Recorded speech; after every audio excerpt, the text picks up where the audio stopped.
What's up, YouTube? I'm here to do my prediction video for UFC Fight Night Yair Rodriguez versus Alex Caceres. Even though it should be Fight Night Caceres versus Swanson, but we'll get into that in a second. First fight is Chase Sherman versus Justin Ledoux. And Chase Sherman's 9-1. All of his wins are by first round knockout. His one loss was by first round knockout. So it's kind of like an situation. Both these guys are coming in, and I mean, I've seen some highlight videos and stuff like that, but it's just hard to gauge. Justin Ledoux is 6-0, and he's more or less the same. He's got a couple submission wins, but they've only fought like kind of scrub people, so it's just hard to gauge how good these guys really are. I'm just going to go with Sherman just because I'd rather pick a guy who's just going to go and blitz in their debut and maybe catch them. So, like I said, it's just hard to gauge just because I don't know these guys too well, so I'm going to pick Sherman by first round knockout. Next fight is Cub Swanson versus Tatsuya Kawajiri, and I don't know how the guy who's ranked, I think Kawajiri's like 12 or 13, fighting the number 5 guy in the world isn't the main event when you've got Yair Rodriguez who's ranked right underneath Kawajiri and Alex Caceres who isn't ranked at all. It's just a little irritating that's not even on the main card. It's just one of those things that blows my fucking mind. Either way, I think that this is actually a really bad stylistic matchup for Cub Swanson and a really good stylistic matchup for Kawajiri. I feel like we've seen Kawajiri win fights like these where people think he's down and out just because he's fighting a guy who's more or less a little bit better than him, kind of. But I feel like we saw it with Josh Thompson, and we've seen it with, what was his face? There was another guy that he fought not too long ago where they're probably a little bit better than him overall, but their takedown defense isn't amazing, and if you can actually take them down, then they can't get back up. And I feel like that's Cub Swanson in a nutshell. His striking is probably better than Kawajiri's. His takedown defense is good, but Kawajiri is really good at getting fights to the ground, and I feel like once he actually does get fights to the ground, guys have a hard time getting back up. And not only that, but that's Cub Swanson's hugest weakness is that if you can actually get him to the ground, he almost can't get back up. I mean, he's got like no ability off of his back to stand back up. And I feel like I said, I think Kawajiri's biggest strength is once he actually does get fights to the ground, he keeps them there. And I just feel like that's what's going to happen at least 2 out of the 3 rounds. I think Cub will probably win 1 of the rounds, but I think Kawajiri's going to pull off a small upset here just because, like I said, stylistically, I think this fight favors Kawajiri quite a bit. Next is Tatsuro Ishihara versus, I can't say this guy's first name, but it's something Gutierrez. Gutierrez just looks decent. He doesn't look amazing. I feel like Ishihara is the more experienced fighter, the better striker, and I just think he's going to win by first round knockout. A lot of these guys, it looks like huge mismatches on most of this whole card, but that's just the best way to put it, is 2 strikers, and Ishihara is just a much better striker, more experienced striker.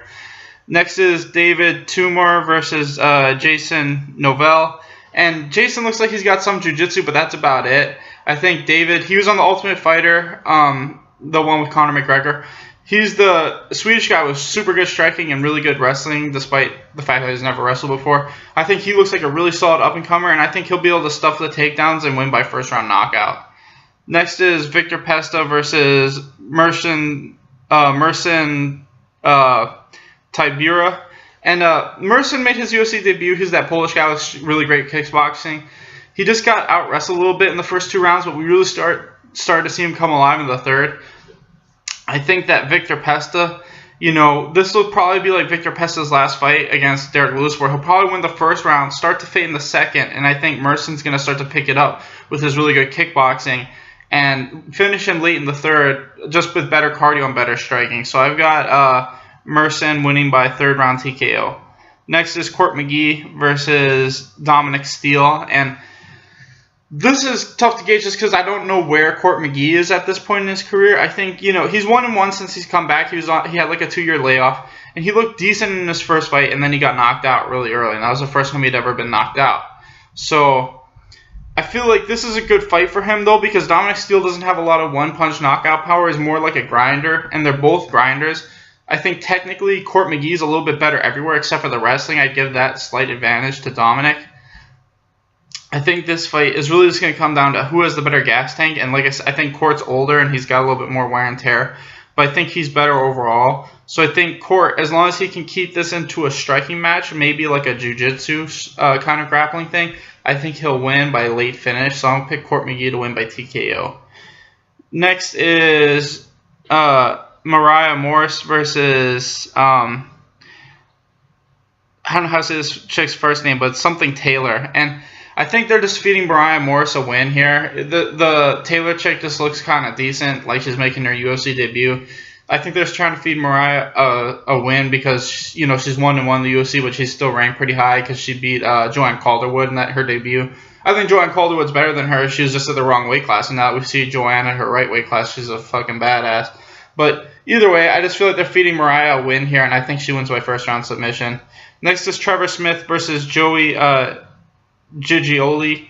And I think that Trevor Smith is the better wrestler and better grinder than this guy. I think Joey's got a small chance to finish him. Maybe if he can catch him in the first round. We've seen Trevor Smith get caught in the first round a lot. But overall, I think Trevor's wrestling grinding style is good enough to beat this guy.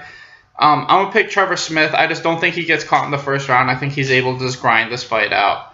This whole card looks kind of shit. I'm not lying. Like, a lot of these guys look like UFC debuters fighting veterans, so it just looks like a lot of lopsided fights.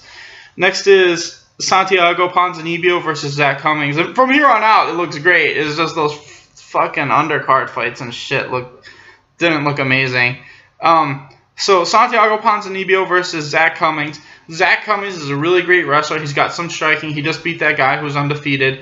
I think he's got really good submissions too, as where Santiago Ponzinibbio is probably the better striker. And he's also got some really underrated jiu-jitsu. I also think he's really good at getting fights to his feet and stuffing takedowns. So I think this is a fight between two guys where it's basically going to be whoever can do what they want is probably going to win. I think overall they're about even. Obviously they're better in different areas, but I think overall they're about the same. Like I said, I think if Zach can take this to the ground, he'll probably grind out a decision. If Ponzinibbio can keep it striking, he might get a late finish. But I'm going to pick Ponzinibbio. I just think he's been looking better in general recently. I think Zach has also looked amazing, but it's just, like I said, I think this is a super coin flip thing where it's just who do you think can keep it where they want, and that person's probably going to win. And I think Ponzinibbio is going to be able to keep it standing, so I pick Ponzinibbio. Next is Talis Leites versus Chris Camozzi, and with Talis, it's super hard to tell because this should be a fight that he should win super easy, but he didn't look that great against Gegard, and it just makes me wonder where he's at this point in his career. I feel like Chris Camozzi is a guy who's always tough. He's never been knocked out, and he's got that really kind of grinder style where he can, and he's also got that style where he's not bad anywhere, he's just not great anywhere. He just keeps a high pace and throws a high volume wherever he is, whether he's grappling or striking. And I think that that's the type of style that can give Talis problems if this goes late. I think Talis' best chance is just take this guy down and submit him early if he can do that. In my opinion, Talis should win this fight easy, but he just hasn't looked amazing recently. So I'm going to pick Camozzi. I know it's a slight upset, but like I said, I mean, if you were betting on this fight, I want to bet against Talis, but I mean, he just didn't look amazing. And if Camozzi can keep this fight standing, I think he has a really good shot of just grinding this dude out. And it's not like Talis hasn't lost to guys who I thought he was better than, like Alessio Sakara and that one guy outside the UFC who submitted him.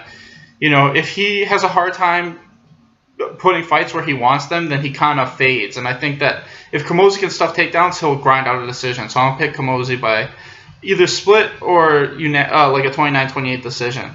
Next is Dennis Bermudez versus Hani Jason. And to me, Hani Jason's not on Dennis Bermudez's level. He can't take this guy down, and I don't think his striking is as good. I think Dennis Bermudez can keep this fight standing or take it down whenever he wants. I think he's got better cardio and more power. I think that they're just kind of giving him a fight right now because he hasn't fought in a while and he needs to fight. So I'll pick Dennis Bermudez to win by TKO, probably late second. Finally, we got Yar Rodriguez versus Alex Caceres, and to me, if Alex Caceres had more one-punch knockout power, I would actually consider picking him. But he has like no finishes aside from submissions. And I think overall these guys are about the same. I just think Rodriguez has more power. And I think he's more athletic. And I think that's the big difference. I think he's just going to be, like I said, a little bit stronger when they hit and a little bit more athletic when they're mixing it up. And I think he'll eventually get a finish, probably late second, maybe mid-third. Anyway, thanks for watching, guys. Please like and subscribe.